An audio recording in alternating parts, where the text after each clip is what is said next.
stuff going on. There's so much stuff We stay busy around here, even on though it Sunday. doesn't seem that way. Maybe from the outside. I don't know. I don't know what it seems like. Okay, we are Oh, live. We're here. We're doing it. Sweet. So how's it going, Wheatus people? We were talking about work. We weren't actually talking about regular stuff.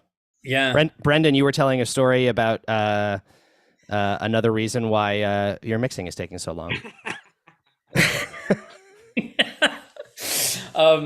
I so we're debuting another mix today. Ooh. New song alert. But the I was working on it yesterday, and of course, you save your really fine tuned small moves for the end because they make a big difference if you get the rest of it right.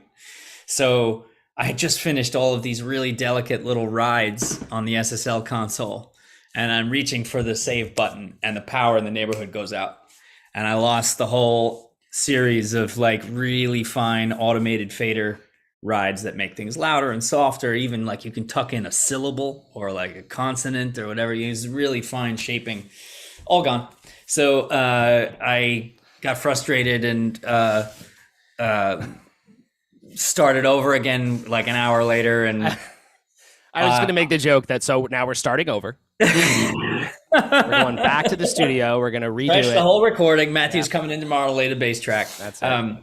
No, and then wound up finishing it about an hour ago. So you have it. You have it now. And So this is the corrected version following this is the that. corrected version. I didn't even realize that. I assumed that this was going to be a previous version. No, I burned it down to try and get it to back to where it was. And I think, it's never the same, but I think I think maybe it was in some ways a little bit cooler. But you like to think that when you lose work. Yeah, indeed. 3 words: uninterruptible power supply. Yeah. So good point, Glenn. This was brought up by Mike earlier. I have a UPS since my days working servers in Times Square in the 90s, I know you got to get your UPS. I have one on the computer itself. But I do not have one, nor have I found one that is rated to handle the draw of the SSL console and all of the tube gear. It's just too much. It pulls too much current for UPS. So we don't have that right now. AC/DC uses on tour a really sophisticated, very, very expensive Japanese power regulation system that helps them to run specifically, I think it's like 237.6 volts UK power wherever they go, United States, everywhere else. I don't have that kind of cash. It's like hundreds of thousands for that piece of gear. So, Why don't you have that kind of cash? Yeah. Maybe if you had worked a little harder. Maybe if I worked a little harder or bought less BMX bikes. But yeah, that's what you got to do. Actually, Just sell everything non mix related. Totally. That gives you pleasure in life. I bought too many hard drives. Get rid of it all. That's true. Yeah. Sell your food. And then you can afford an uninterrupted power supply so you can never stop mixing. Right. There you go. We figured it out. Hey, you could do the Tesla house battery pack. I saw a Tesla roof, but I don't know what the Tesla house battery pack is. Is it like it goes with the roof? Yeah. So it's like when it's basically a solar panel charging thing. So after dark, you still have power for the house. It charges and holds. How is the roof? Like I'm afraid of buying something from Tesla that goes on top of your house and has to be leased. Oh, I don't know. One of my brother's friends just got the battery pack, so that it's like he has power for like 12 hours, house power for 12 hours if the power goes out. Kit rocking the whole regalia. Yeah. Love I it. like it. I have Anyway, so Brandy. What's new I with made you, the I made Brandy? the cardinal sin of interrupting Brandy on when he was on a story. Jesus, how could I do that?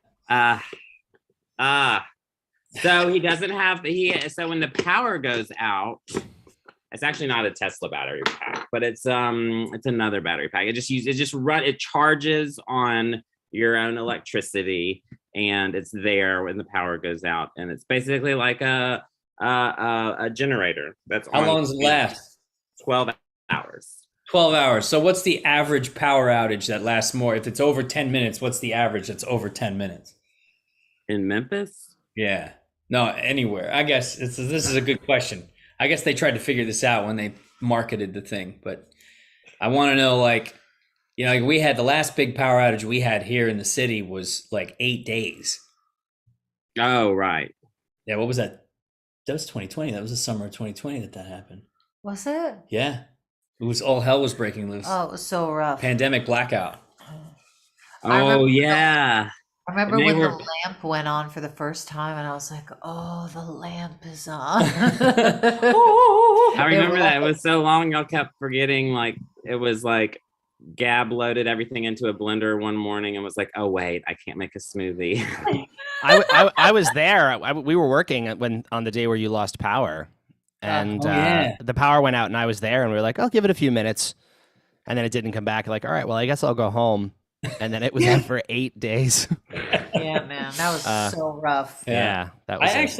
But it was for the first 3 days. It was irritating because I kept thinking, "There's no way this is going to last another day." And then by day 4, I started to adapt to it, and I was like, "You know what? I don't need the power. Go ahead, keep it. I don't care. Watch this." And I was just like functioning. I don't know how. I was like just used to walking around in the dark, and it just. God, I forgot about that. You can get used to anything, really, Matthew, right? A thing I mean, I guess. continues to be a stimulus ceases to be a stimulus. Yeah, right. Something like that. Scientific. So when are we going to play this song, Matthew? Do you have agendas and games? No, not really. I just figured we would chat and catch up. And by the way, for people who have not done one of these before with us, generally speaking, we keep guests muted, but if you have anything you'd like to contribute or say, feel free to unmute yourself and just chime in at any time. It's totally fine. There are no games? We have no games today. I don't know why, because that's what everyone's favorite thing that we do is playing the games. I can tell you why. I didn't prepare a game this week because unlike some, I was busy mixing my song. Here it is. Joey's doing mixing. Did you hear that? Yeah. Jim, we finally understand each other. No excuses over here. No, we don't understand each other. Yeah. My mix is already done and uploaded. I did it in 10 days. Get the guitar. Well, we can play the song now. I think that's fine. Let's do that, and then we can chat more and see. So, unlike the other ones, this one is not. There's typically a thing I do where I do a fake mastering, meaning that it's a little bit louder than it should be, so that you guys can hear it at a volume that you're used to hearing through Apple Music or whatever.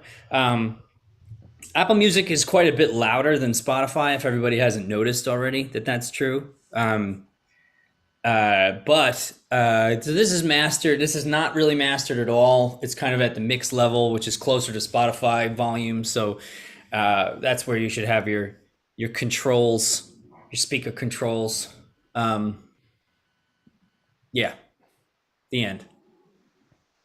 The end. It's incomplete. This is not totally finished, basically, but you get a little preview here, and I'm going to do my best to make it sound as good as possible by using these special Zoom settings that we have access to.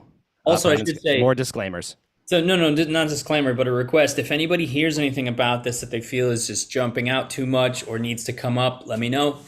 All your mix notes will be considered. But please keep in mind that if you make any mix notes, you might delay the release of this track by 4 to 8 weeks. Because all mix notes are deeply considered. Oh, this one's more done than the last one that we previewed. I think this is probably done today. There you go. Yeah. All right. Well, everybody mute, and we're gonna play. Oh wait. Do you want to give any insight into what this song is before people hear it? This is an interesting one for us. Yeah. So this is a very old song. It's from the Lost Songs series. It's I don't think anybody's ever heard this. It was never recorded. It was demoed a long time ago, but I think it was in 2019 that we flushed this out in rehearsals during the in between the covers, right? We actually did. This was maybe the only one of the Lost Songs that we first jammed in a rehearsal. Oh, maybe we did Mope as well, but we actually did like jam this out and kind of we came up with the bridge together in a room. Yeah, this was a. I'm forgetting also. So this is the most important part of all this. This performance is the first one ever that was captured when I showed everybody the song. So there's no click. We didn't rehearse to a click or anything like that. We played one or two sort of demonstration performances of it while recording, and it was to those performances that I built the click track and the rest of it. And because we just captured something that was special, the way that it speeds up and all blah blah blah. So it was this is like going back to Too Soon Monsoon style recording, all standing in the same room making a version of the song from thin air with no click. So are you going to discuss the subject matter at all? I don't think it's the subject matter. Is you recently have recently discussed the phenomenon of receiving a bad haircut from somebody. Yeah, it's something that happens. We've discussed from time to time. I don't know anything about that because I have never cared, but anyway, this is a thing that happens, and that's the subject matter, right, Matthew? Yeah. Do you want to tell people what the song is called? Because people don't know the name of this song. Also, there's a guest on it that should be introduced, maybe. Yes. So there's a guest appearance. I'm not going to tell you who. See if you can guess the guest. Guest guessing games.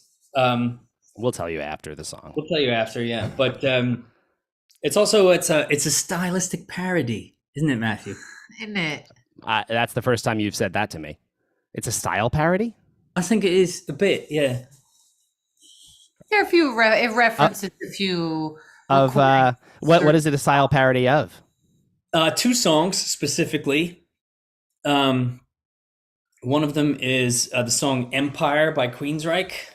And what was the other one? I showed it to you the other day. Shit. Yeah.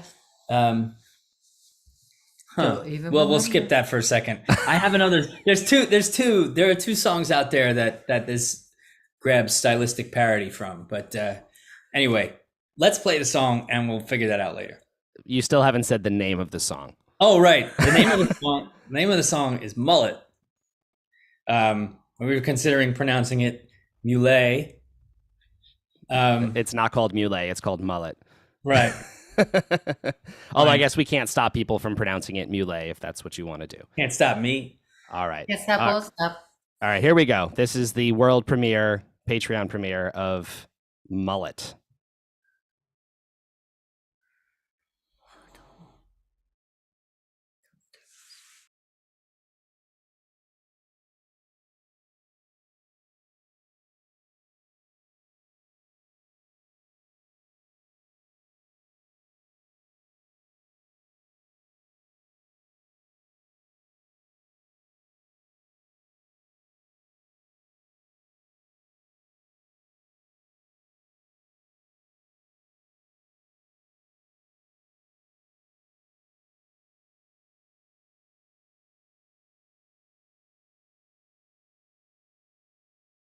People can't hear that?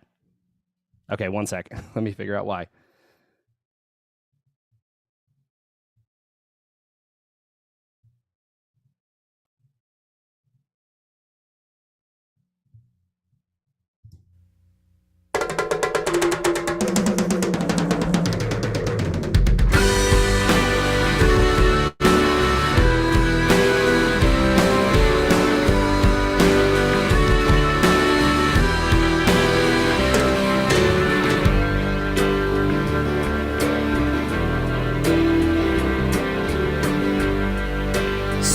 from the barber shop to the emergency room. I had to take the bus with Gus all the way through. Dr. Spock, he said he's seen this before, but not since Rat came to town. Go round and round. He said there's nothing I can do for you, boy. It's too late, too late. But my brother's an attorney if you're gonna press charges. Hockey hair, soccer rocker, Sphinx, Sphinx, bridge and tunnel, hockey hair, soccer rocker, Sphinx, Sphinx, bridge and tunnel, hockey hair, soccer rocker, Sphinx, Sphinx, bridge and tunnel.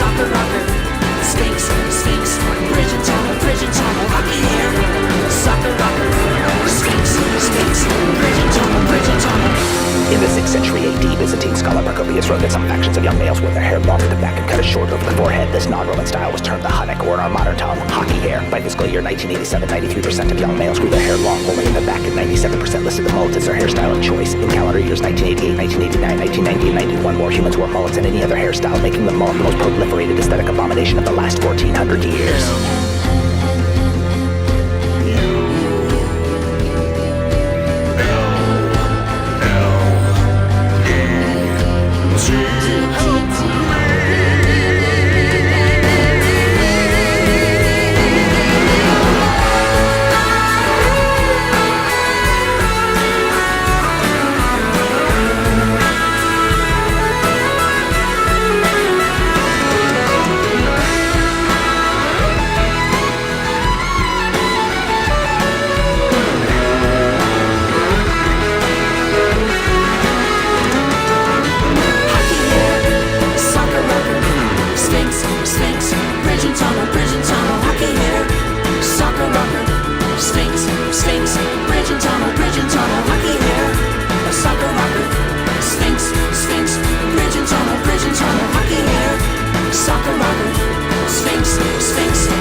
Okay.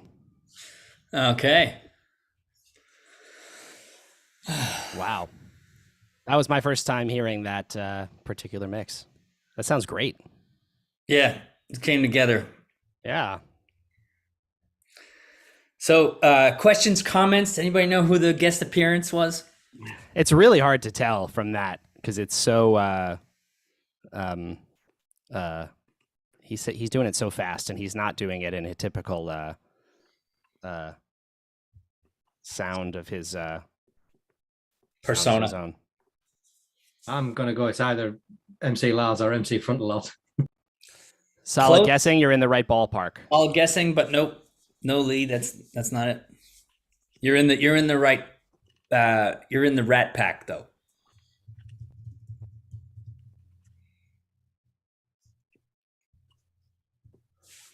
Oh, Who said tell more about this? That Gerben said tell more about the Yeah, that's what we're talking about right now, which is, I mean, because some people might know this person, but some might not, because it's not someone we've actually really worked with before, even though they are part of the Nerdcore.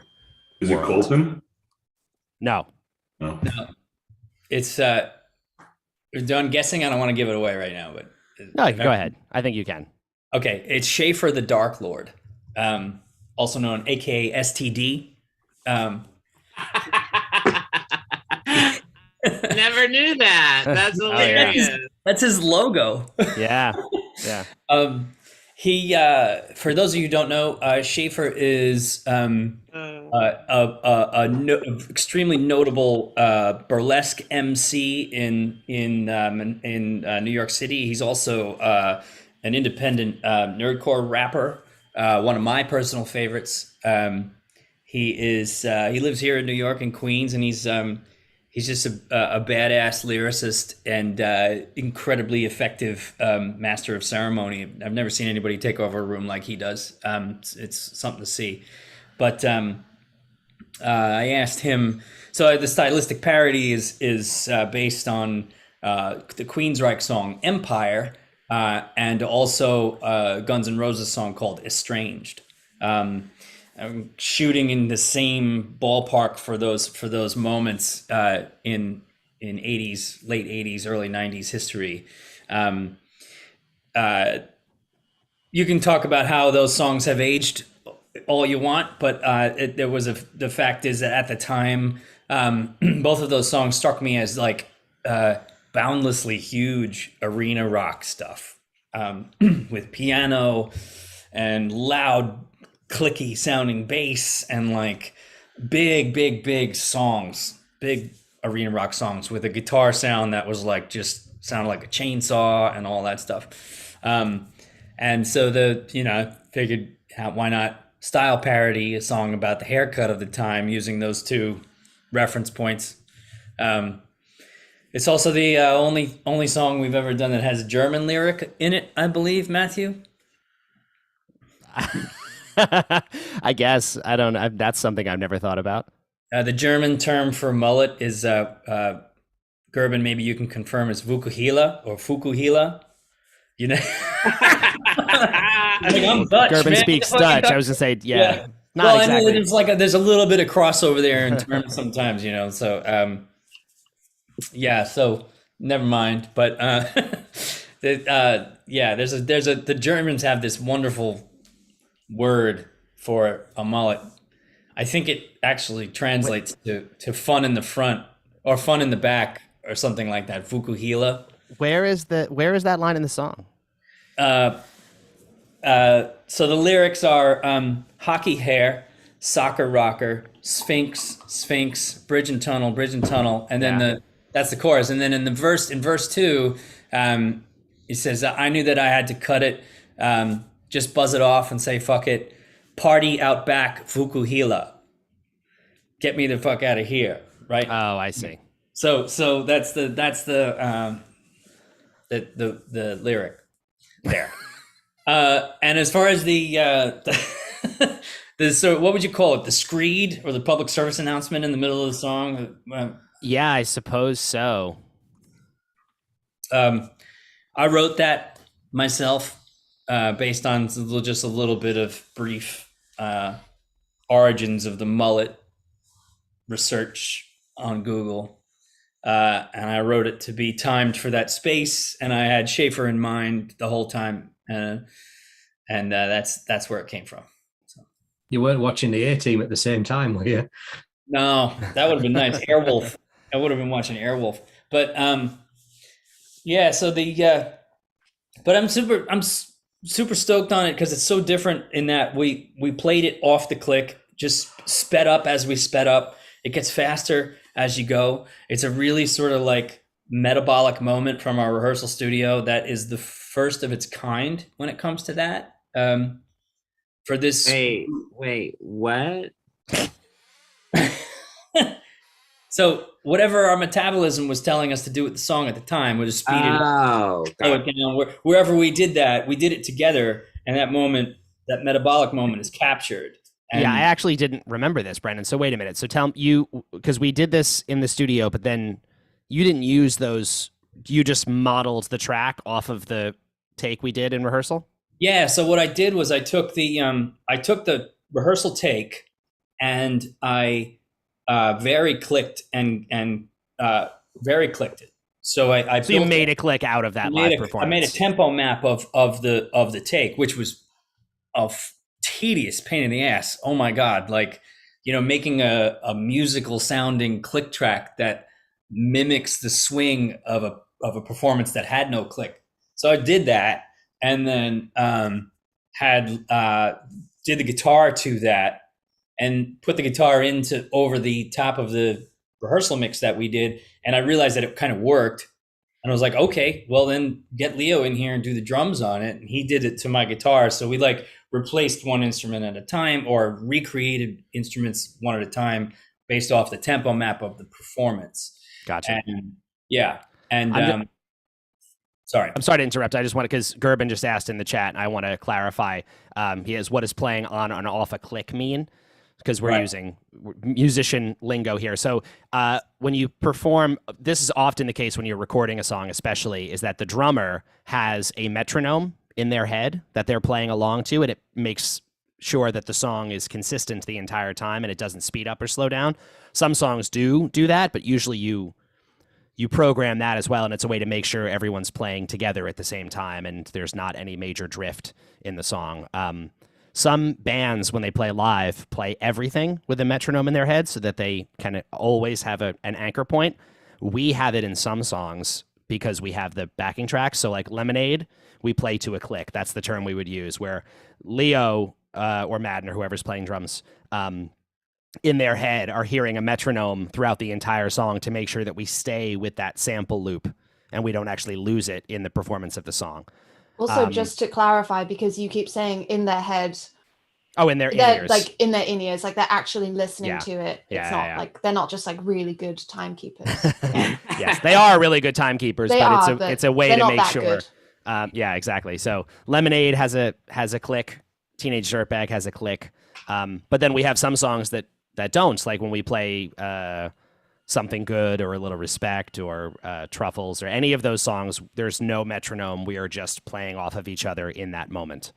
So those songs, the tempo can vary a lot from even show to show. Some shows we play them faster than others. We have made this joke on stage many times about like playing BMX Bandits too fast or playing Hey Mr. Brown too fast. Those songs do not have metronomes, so we start it however we feel it in that moment on stage.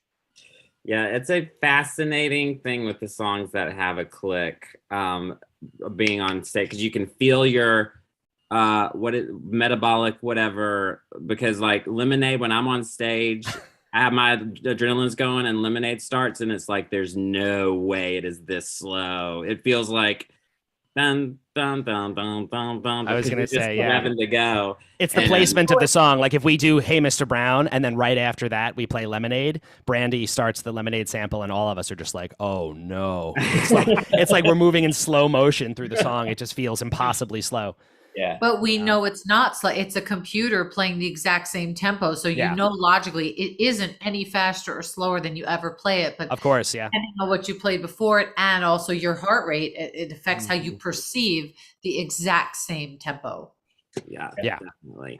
So this is why it's very difficult and rare to capture that metabolic snapshot, because it varies so much. Sometimes, most of the time, human being is wrong about what the timing is on something, because you have just drank some coffee or you haven't drank your coffee or whatever it is. You walked up the stairs, your heart's beating a little bit faster, your blood's pumping a little bit faster. You're going to perceive everything and anything in a different way after that than before it. So when you're in rehearsal, you're constantly striving for like getting each other in the same metabolic state. So like nobody's heart is beating slower than anybody else's. This is tough for drummers in particular because they're so much more physically active, but they usually are very overly concerned with the tempo and everything. And just because they know that they're in a unique place to fuck it up to make it too fast or too slow. So they're going to be ultra careful about that. And I was totally skeptical about the idea that we had maybe captured something like that metabolically, because it's super rare that everyone's on the same page. Everybody makes the same lunges at the same time. Everybody goes in the same direction, and it gets a little faster, and that's okay. And blah, blah, blah, blah. And then, like, to have 6 people figure that out in the same single moment of whatever, 4 minutes or whatever it is. Yeah. I really thought we were going to have to break it down and start over, but we didn't, because the demo that we caught on tape was perfect. And well, now that you said it, I do remember that when we were tracking this, and you did that, created the track around the demo, that me then trying to lock in on the day I was recording bass, because we wound up doing that separately. Leo had already tracked drums, and then I came in to play bass over it.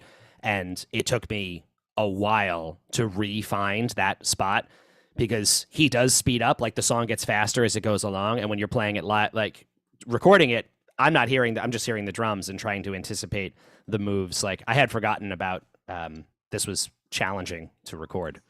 Yeah, took Leo to lock in with the drums. Took Leo 5 days. Usually Leo does about 3 days on a song. Took Leo 5 to get it. And it was like, because it's like really fast hi-hat notes. I have video of him somewhere going, but it's like your muscles have to learn how to make those steps, make those stages of advancement. And so, and just because you did it once doesn't mean you know how to do it, Yeah. We did it in rehearsal the other day. It wasn't rehearsal. We were doing a solving technical problems day. Me, Brendan, and Leo were playing, and we played this song for the first time since the recording the other day, and it went fine. Yeah, it was okay. It was okay. We definitely miss Brandy. Brandy's not in New York right now, so he wasn't with us, but this will be both fun and I think something of a challenge to execute really well on stage. Yeah, well, that's the thing. I mean, sometimes it's like this immature idea to run away to. You see a band that's having their first show or whatever, they're going to speed the songs up as they go. Start the tempos are all over thing. Yeah, yeah. This is like that immature idea of like, I want to go faster. Let's keep doing it. Whereas like a real. The discipline school of music would say that you got to keep a tempo and keep it locked in, and even if you feel like speeding up, don't, because that's not pro and blah blah blah. So this is like a weird kids band version of music. And I have to say, and people who have watched these know, I rarely give these types of compliments, but maybe Brendan's best guitar solo ever. What? Maybe. I'm thinking about what could compete with it. I'm not sure. I think it's perfect. I can't believe it, because it's tapped. I thought you were going to hate it. I know. Well, you know what? When you write a tap solo, and it's that's great. When you just randomly start tapping on stage in the middle of a pre-agreed upon other thing, I don't like that. I'm not happy with that. Kind of like speeding up. Speeding up. If I may share, Brendan practiced that solo a lot and continues to practice a lot, but frequently we'll be going to bed and he's sitting on the edge of the bed doing that tap solo over and over and over at night before we go to sleep. Like we're going to sleep and he's like, beedle, beedle, beedle. So it's played with the fingers, right? Oh, I didn't ask you to play it. Don't overdo it. So it's all played with fingers. None of it is picked. That's going to be a bit of a challenge. I don't have to throw the pick away at the end of the song, but whatever. You do this like kind of like.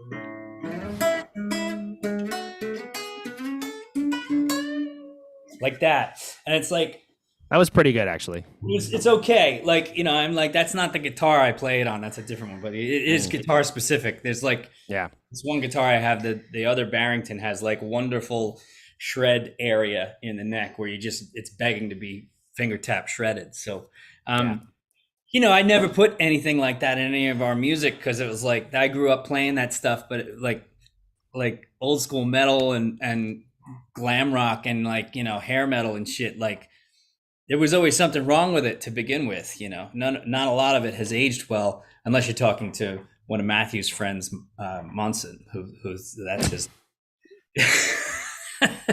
he venerates like Winger and shit. So. Not that I don't like. I listened to all that music and those records influenced me. In particular, those tones are like, you know, it would be really interesting to hear. I think Sleigh Bells kind of uses metal, like old school glam metal tones a little bit, right, Matthews? Any like The Darkness does it, but they do it as sort of like their whole gig is like stylistic rock and roll parody thing, or tongue in cheek, I should say. They're not really a parody; they're a real ass rock and roll band, but. Yeah. But it's hard to. Nobody uses those tones, those like old metal tones, to make new music at all. And a lot of other tones from the 60s and 70s have been recycled. 80s in particular, synthesizers are you know, back in style big time, but not really chainsaw metal guitar sounds from the 80s. Not so much. Just about the guitar solos, Gerben, of course, pointed out that Fisherman is his favorite of your guitar solos, which, of course, it is totally fair. But I'm trying to think because honestly, you don't do a ton of guitar solos. It's not really, it's not like, typically our style. I'm trying to think of what songs would even. There's not a lot of guitar solos. Does anyone else have any? Is there one? What's from the? From Jupiter, isn't there a solo between from listening to Lightning has a guitar solo. But there's like those big sort of, you know, those songs have their big epic jam sort of quality to them. What's the song? I'm sorry, I can only think of the song and not what it is, but where the BVs at the end are like, "This is the same old song, but it's somebody else." Oh, that's from listening to Lightning. Okay, thank you. Yeah, sorry. That's got guitar. That's just like jam riffing. Like it's not an organized guitar solo. Okay. I would say that's like because I feel different about those because even Fisherman was a guitar solo that came from like an improv jam that we were doing. Like that was like it's not a dig. They just are looser to me. This is like a very composed solo in the middle of a song. It's not. It's different, and I feel like there have to be examples, and I'm just not thinking of. Oh, wait a minute! What's that songs solo? with guitar solos? Who would have thought have a little? Who would have thought has a guitar solo? That's right. Oh, that's right. Yeah. That's a dedicated, organized guitar solo. Hey, Mr. Brown has one. Hey, Mr. Brown and Leroy. Oh, Pretty Girl has the big guitar solo in the middle. Oh, right. Yeah, has one. Yeah. What about that awesome solo you did on While My Guitar Gently Weeps? I'm sorry, that was Prince. Wait. Oh, that was Prince. You always confuse Brendan and Prince. Has anyone seen that? I hope everyone has seen that or knows what Gabrielle is joking about. Prince did a live performance of it's tribute to George Harrison, wasn't it? Yeah, I think so. Yeah. And Harrison's son is on stage, and Tom Petty's, I think, leading the band. It was great. And Prince rips the solo, and you just gotta watch it. I mean, he's just like, you gotta be kidding me. He's like, take all the talent of everybody standing on that stage, which is hotter than the sun, and put it into one guy, and then like multiply it a couple thousand times, and that's Prince. You know, just kills, just destroys everything. Just wailing. Yeah. But guitar solos. Hey, man, like you got to be careful with them. There's some toxic substances. You know, that's what I always say. Watch out. Bite back. Yeah. You bite the fry bites back.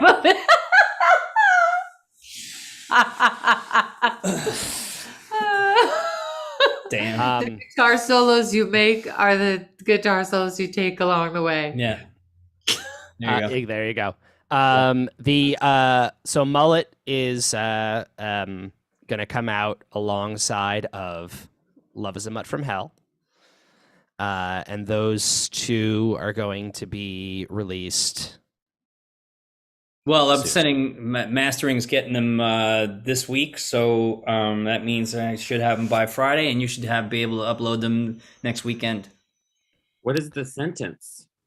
Isn't it Love is a Mullet? Love is a Hell? Mullet from Hell. Yeah, of course. Glenn saw that. Brandy should have been able to figure that out.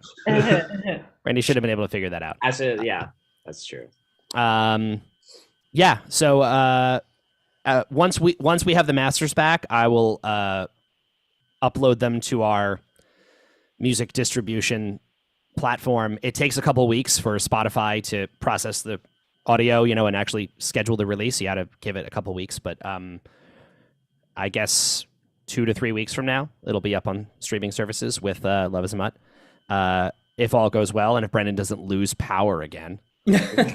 Well, the one you have, we could maybe send. I mean, yeah, I mean, sounds good to me. But then what's the thing that you use that like controls the volt? Like I remember in Teenage Dirtbag, you were like listening to mixes at like 120.7 volts versus 120.6. No, Brandy, you're being way too persnickety. I have Variacs on the system, and I try to keep everything at 120. But every once in a while, you'll find that maybe the mix sounds a little bit better at 118. I have one mix sound better at 121.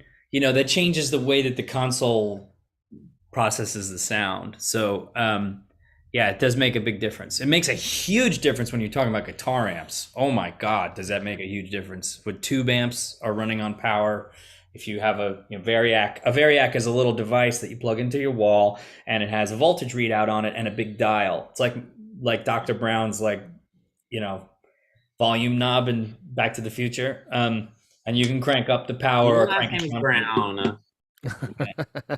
There you go. Dr. Brown over here. Mike, we use TuneCore for distribution. And Gerben, about the release, it's definitely going to come out once we have the entire thing done. It's definitely vinyl. We're absolutely doing a double vinyl of one disc. Disc 1 is the album 1 re-recorded, and disc 2 is the lost songs, previously unreleased stuff. It'll be on vinyl and streaming, and I guess we'll do CD. It's funny, this has come up a few times now. Like, did we do CDs with Valentine right away, or did we wait a little bit? I think we might have waited a little bit, but I think we'll do a CD printing. We're getting more and more demand for CDs. I think in general, CDs are going up in popularity. So blows my mind. I can't believe it. Yeah. And I actually am a person who looked forward to the end of the CD. I didn't like them. I did think, I used to work at the record shop, and people were selling their CDs for pennies. I mean, they were worth nothing, honestly. It was like this is my entire life's collection. It's like, I'll give you $5. Now get out of here. No, but it was just, they were, you could sell CDs for maybe $1. But they're starting to come back. And I mean, really? They really are. The sales numbers went up last year, I think, for the first time in many, many years. Wow. it And was all Adele at the Walgreens checkout. No, I'm kidding. I think what people have come to realize, which is not untrue, is like, it seems like everything is on Spotify, but everything is not actually on Spotify. There are things that are going to be lost to time if you don't have the physical copy of it. And like Let the River Run by Carly Simon. Yeah. It's not on Spotify. Yeah, it's not. Snoop Dogg just pulled the Doggy Style album from streaming. Really? Yeah. Apparently he wants to turn it into an NFT. No. It's not a good idea, Snoop. But you know what? It's Snoop's world. We're just living in it. And I think it's possible some of the older artists don't fully exactly understand what NFT is, and they're being told by somebody that it's a good idea. This is just a guess, right? I'm just guessing. Yeah. Wait, what was the guess? I got distracted. Okay, it's not important, Brandy. There's a couple of people in the chat also talking about cassettes. We have never done a cassette. I take it back. There was there was a very limited run of the Valentine LP on cassette that our friends at Blacktop Records did in Canada. I don't know if anybody here actually has that. I don't think I even have that. Gerben, of course you have it on cassette. Well done. Bravo. Maybe we'll do that. Oh, and the self-titled album came out on cassette originally. What was that little cassette that there was like a little cassette that we were on, or it was the mixtapes thing. Oh, that's right. Where we did they did a feature about us where it was we all posted a song that we did with a different artist. Nice, Gerben. Show us the cassette, or Gerben. Yeah, it's pink. It's pink. Yeah, a pink cassette. Wow. I love it. That's awesome. Oh, that. There it is. That's the other one. Yes. Yeah. Gerben has that one's Orange. Overall. Wow. So maybe we will. Yeah. Wait, do you have a gangster tape? I'm very impressed. No, I'll send you a gangster tape. The singles. Oh wow! Ooh, MC Lars. Lars. Nice. Wow. That's so funny. All right. Well, you know what? I'm sold. We'll figure out a way. I have no idea how people make cassettes now. I guess we got to find a company that does that. I think at one point I did look into it when we were talking about the release options for the re-release, and at least when I looked at it, it was surprisingly expensive. And when we were only considering a short run, it was going to be cost prohibitive. Right. So I don't know how feasible it is. I also don't know. We'd have to do like, are we like it would have to be a double cassette? Like that's crazy town, right? That With the seems gigantic insane. plastic like thing that opens like a double album, that would be great. Yeah. And they could slide out. We're gonna really like make you guys regret asking for this. We're gonna it's gonna be a cassette box set. It just piles of cassette tapes. It's gonna cost a ton of money. No one's gonna buy it. It's gonna be great.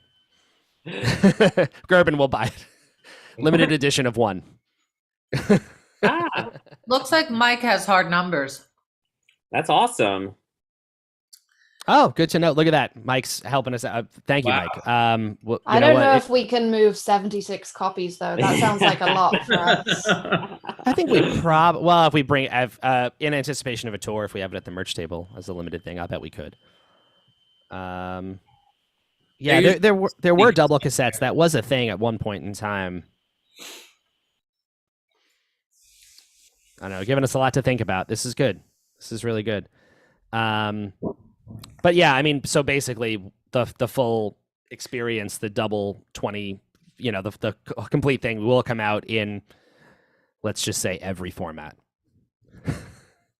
It'll be everywhere, every way, and streaming, of course, as well. But we'll make sure we have multiple physical options for people who want that. And we'll do. We'll definitely start with a color vinyl on the first album.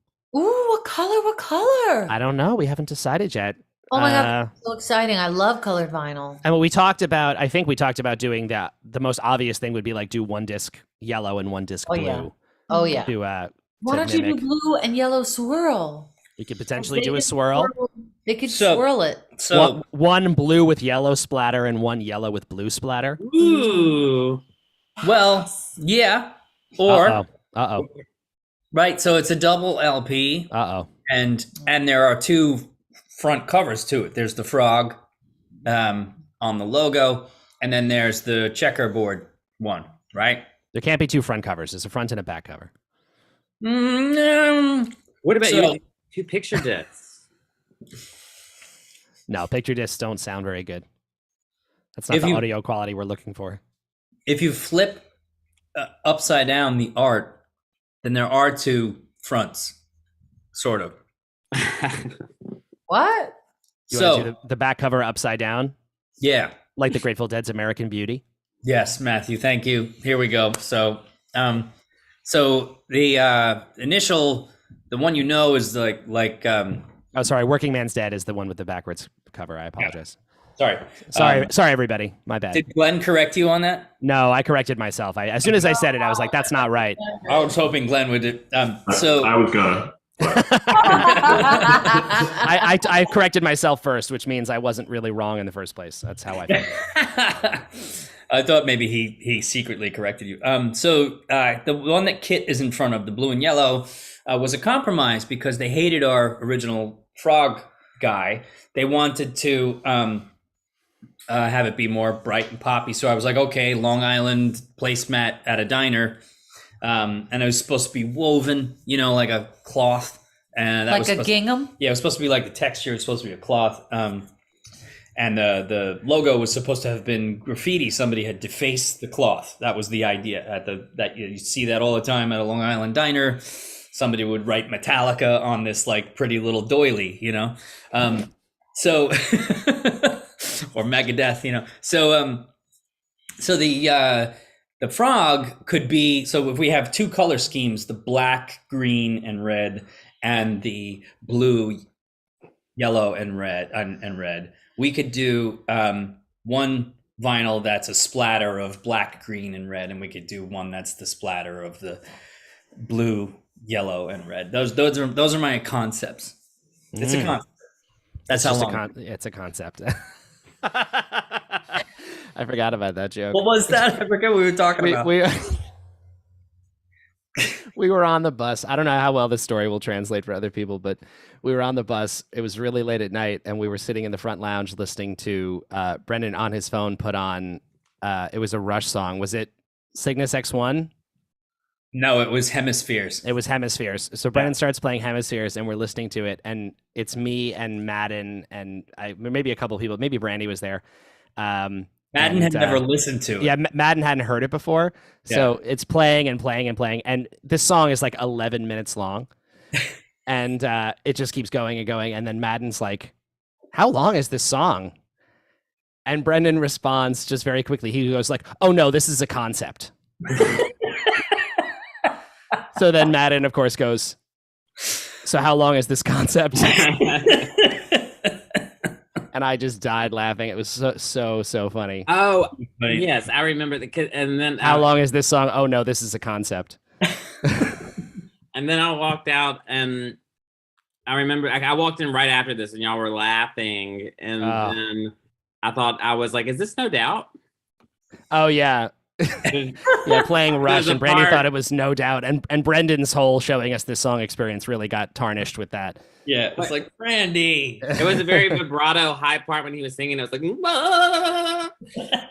And it sounded like Gwen Stefani just belting.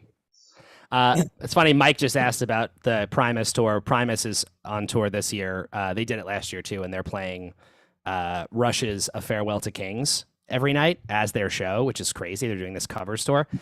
Incredibly and hilariously, we are playing on Long Island on May 22nd, and we are competing with Primus, who are playing up the road from us. No, doing a full show of Rush covers, and both of us have Rush covers in the set. I was gonna say, like, we might not show up to our own show, and just go see that instead, because I just saw that on the calendar. I was like, what are the chances of that? That's crazy. Yeah, it's tragic.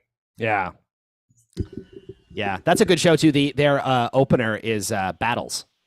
Oh man, that's so cool. It's a great show. The drummer for Battles is still this drummer from Helmet, the original Helmet lineup, I believe. Matthew, what's his that's correct. Oh God. Also, is that a thing where Primus would play Long Island and then also play New York City proper? Yeah. They're actually not doing the city, but they're doing the Capitol Theater, which is like just north. It's in Port Chester. Okay. So John Stanier.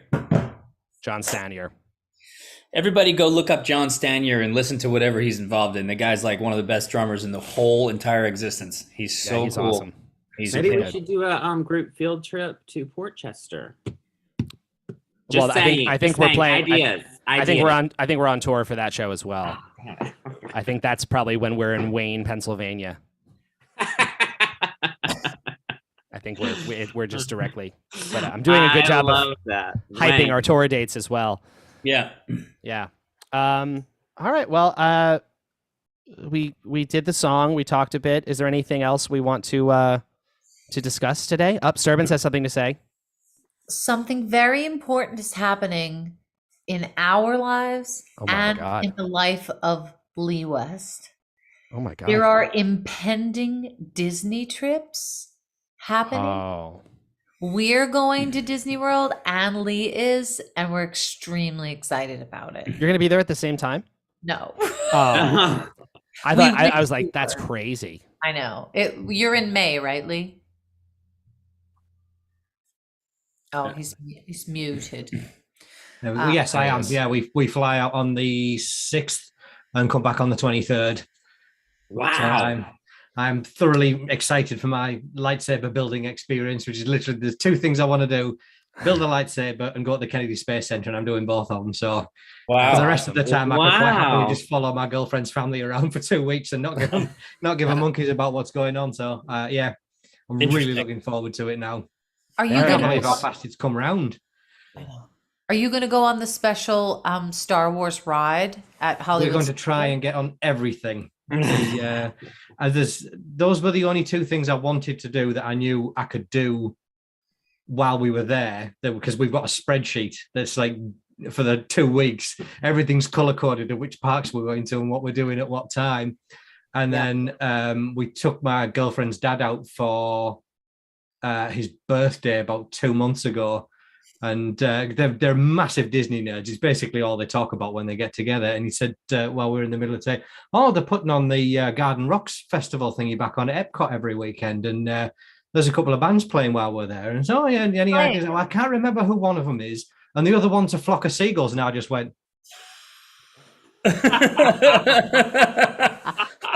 "Can we go, Nigel?" They've completely rearranged the timetable so I can go and see a flock of seagulls. Oh yeah, that's awesome. We saw the Pointer Sisters once. Oh, I bet that was good. Yeah. It's so much fun. I'm so excited. Brendan hasn't been since he was a teenager who did not enjoy it at all. And my sister is like a crazy Disney person who knows the ins and outs of everything. So like everything's all planned out, and we all have the apps on our phone because some people are going to have to try and get on the lines while other people are ordering the meals. Well, like it's going to be bonkers. Yeah. I'm just along for the ride, really. Yeah. To be honest, that's I'm looking forward to it, but that is me. I've never been before, but I think they first went in maybe 2008 and went every year for about 7 years, and then have been now every other year since then. Wow. So they know the place inside out. But I'm just going along for the ride. You tell me where I need to go and where I need to stand. Is this going to go fast and upside down? Because I don't like fast and upside down. I don't want to be the person that's responsible for shutting the ride down for 4 hours while they trace the route to find out where my glasses came off. Oh, that's funny. I would watch a feature-length documentary of just watching Brendan experience Disney. Yeah, agreed. I feel like if we get a crew to follow you and just like a slice of life movie of just you throughout the day. I'll try and take as much footage as I can. I want to see it. With the first day, so Easter Sunday, we're going to be in the Magic Kingdom, and maybe I'll just get I'll just have the camera on him just to see his face with what he sees. And one of those crazy GoPro helmet cams that's just on him all the time. Yeah. So I went once in the spring of 1988, I think it was, and I was in a horrible state as a 14-year-old, and my father and I weren't getting along, and it was like, that's a weird age for Disney because there's like nothing for that age bracket, or there wasn't then anyway. I remember I went on the Small World ride, and that's it. What? Yeah, I didn't do anything else. I did nothing else. I was just like kind of moping around looking for a guitar. I was like, it was a weird one. So I have no expectation, which is Do you think you'll at any point wear Mickey ears for a photo? I'll do whatever I'm supposed to do when you're there. I don't give a shit. Or you can do fun. Yeah, mini ears with like a bow and just some red lipstick, just for the photo. That's what Brandy wants, then I guess okay, fine. Polka dot dress. We'll be sure to share all of this we'll Right. definitely be sure to share all of this Brendan Disney content on the Patreon as well. You'll get to see. I'm gonna, as Bren well, so- Disney. I have Yes, to make there sure you go. there's a lot of room on my phone for videos. Just get a new phone now. Yeah. A Yeah. dedicated I actually phone. was going to. Maybe I really should make sure I have it this week. Maybe. And definitely hone in. Like, don't be afraid to film him if he's not having a good time, because that's good footage. Yeah, that's the content. We want to see it all. We want to see it all. That's the stuff that Brandy really wants. The long line. We want to see him holding his food, but there's nowhere to sit with the food, so he doesn't know what to do. Yeah. So he's trying to eat it standing up, and then he drops a bunch of it. Yeah. Well, That's because like Comfortably hugged and, by like- Pluto, that kind of thing. I don't want to eat in a restaurant. You know, I'm still being pretty careful with the whole masking and the indoors and the eating situation. So like, Well, they I have a think lot of the outdoor food court areas. That's like what that's we're gonna do. I think. Yeah. Yeah.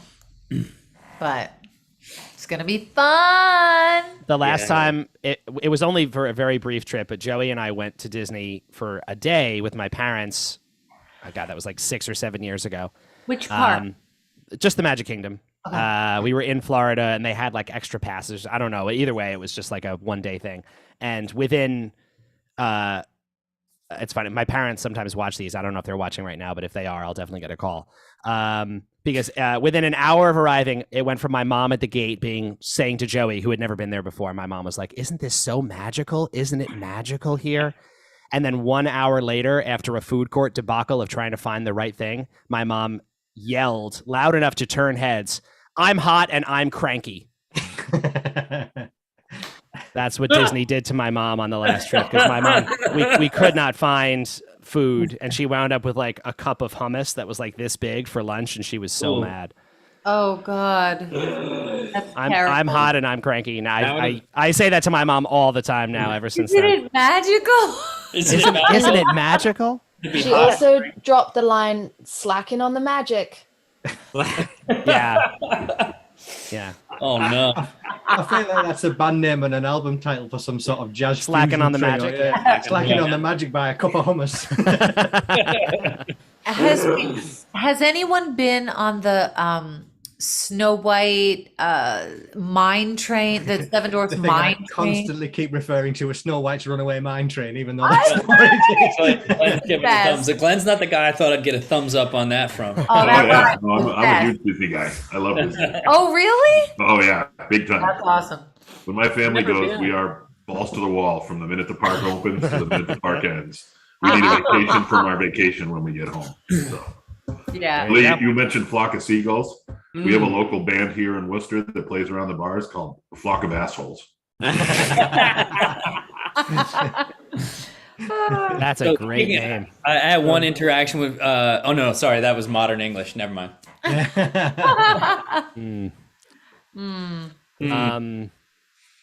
Yeah, All I'm right. very much looking. I'm still debating whether I'm going to take my camera or not with me. I took up film photography again last year and got myself a medium format camera that weighs probably about as much as one of your guitars, and I'm debating to whether to take it with me or not. I'm voting no. I'm voting. No, Yeah. to be honest, I'm thinking, because I know the first day we get there, we're just going to go walking around the Magic Kingdom. So I'm thinking I'd rather have it with me and not use it than not take it and wish I had it. I like the first couple of days when we're just walking around, use it then to take a few photographs. I desperately want to take some photos at the Space Center. You could My, also my have brain it is with- just Yeah. sorry. If you bring it with you, you could also leave it in a restaurant by accident. And then, Oh, there's Ooh. no way I'm going to leave this thing behind. Hang on, hang fire 1 second. oh, here we go. There we go. We're gonna go Camera get it. show and tell. Mhm. Wait, that means that I'm gonna. Yeah. I'll do a really quick. I'm going to talk over Brendan's guitar playing so that no one can hear it, and then The host is gonna mute you, Brendan. yeah, right. We're going to do another. As I said earlier, Brandy is in Memphis right now. We're separated for the moment, and these guys are going to Disney. Keep an eye out for that content. Lee, that's and then, way too big. You can't even bring it on a plane, man. Like it's too big. Too big. They're gonna. That's awesome. Gorgeous. Oh wow! It does look super cool. I love the look of it. Holy Wow. moly! If you're up for having some portraits done when you're up this way next, when I see you, I would love to give it a whirl and see what. Oh we yeah, look like. absolutely. Let's do it. Anyway, I was going to say this month is doing other things. But in May, in anticipation of those shows, we have a bunch of rehearsals booked, and we'll definitely do 1 or 2 live stream rehearsals and conversations with you guys. Last time we did that, we did one on Saturday and one on Sunday, and we split it up throughout the day to kind of give people more opportunities depending on what time zone you're in, like what was easier to do. And I think we'll do that again because I liked that. So we'll do like a Saturday and a Sunday. And who knows, maybe by then we'll be playing Mullet. Yeah. It's entirely possible. We also promised, talking about the challenging ones, the last time we did one, we promised that when we did it again, we were going to do FBSM. Oh, right. Yes. Yeah, So we'll have to learn that. That's going to take some time. I'm going to learn it up. Because that song has 1 million words. Yeah, so many words. Too many words in that song. Yeah, way too many words. a lot of lyrics. Oh, and Lightning. Jeff also asked for listening to Lightning last time, and we said we were going to do that as well. Oh boy, we make commitments, and then Yeah, forget. this is terrible. Lord. We were thinking. We weren't thinking. It's No, terrible. it's fine. We can we can definitely do some version of those things. They might not be totally roadworthy yet, but you guys can hear them in their work in progress state. We've been talking about the tech work we've been doing. We've been actively really trying to get back to a place where we have just about every song in the catalog ready to play at a moment's notice, which is a lot of work getting to that point. And you're, kind of been watching us try to do that for a long time. Yeah. But we're getting closer now. So hopefully in the not too distant future, any of those random requests will be no problem at all. Right, Brandy? Right. Yeah, Brandy's ready. Yeah. I've been waiting. I've just been patiently.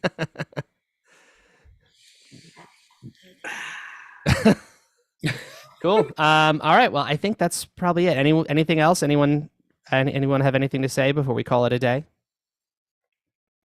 Joey and I just finished watching the Apple TV series Severance. I highly recommend it for people who have Apple TV. Really good. Kind of like a Black Mirror. What were we saying, Joey? It's like a Black Mirror meets Memento. Black Mirror, Memento, Mad Men. Meets Mad Men.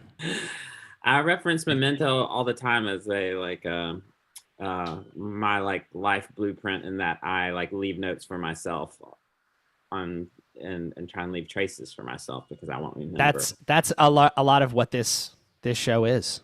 Yeah, you might find it very relatable, Brandy. Yeah. Well, I'll give you the just really quick pitch of it. The idea is it's like this dystopian idea where this company has created a process that implants a microchip in your brain that allows you to forget your workday. Oh. So you arrive at work and it's like your brain shuts off and you don't remember your workday. So it's like it removes that part of the stress of your life. But what people don't realize is that in doing so, it's like you've split a person into 2 halves, and there is another part of you that is just trapped at work all the time. And that person's consciousness is only that you are stuck at work nonstop for your entire life. Your life is just at work. And it's like from their perspective, they get in the elevator to go home for the day, and then the doors shut, and then the doors reopen, and they're just back at work. Oh my God. Because they have no memory. And so the people who are stuck at work are trying to express to their outside selves that they're basically feel like they're being tortured, but they have no way to express to the other part of themselves where they are. It's fascinating. It's such a good idea. Wow. Matthew is sold, and now so am I. And it's the first season just ended, and the finale was amazing. And I can't recommend it enough. Check it out. It's really good. Wow. Not Have you gonna seen lie, that sounds Defending pretty good, Jacob like on my Apple existence TV? as it stands now. What was that? Glenn? Have you Sorry. seen Defending Jacob on Apple TV? No. I'm in episode 8. Worth it? Yeah, I'm in episode 8 though. Oh, you're in episode 8. Yeah. Oh my God. Yeah. Oh, that took me a minute. They Yeah, I filmed didn't- at the bar across the street from my work, and I happened to be in the right place at the right time. No shit. Wow. Everybody tune in to check Glenn out. Yeah. Wow. How about that? Amazing. Very cool. Awesome. We got to look at that. Yeah. We'll Yeah. definitely check that out. That makes my bacon number 2. because I was in a show with Chris Evans, and Chris Evans was in a movie with Kevin Bacon. Pretty good, Glenn. You're Pretty close. good. Yeah. You're close enough to get burned. Watch out.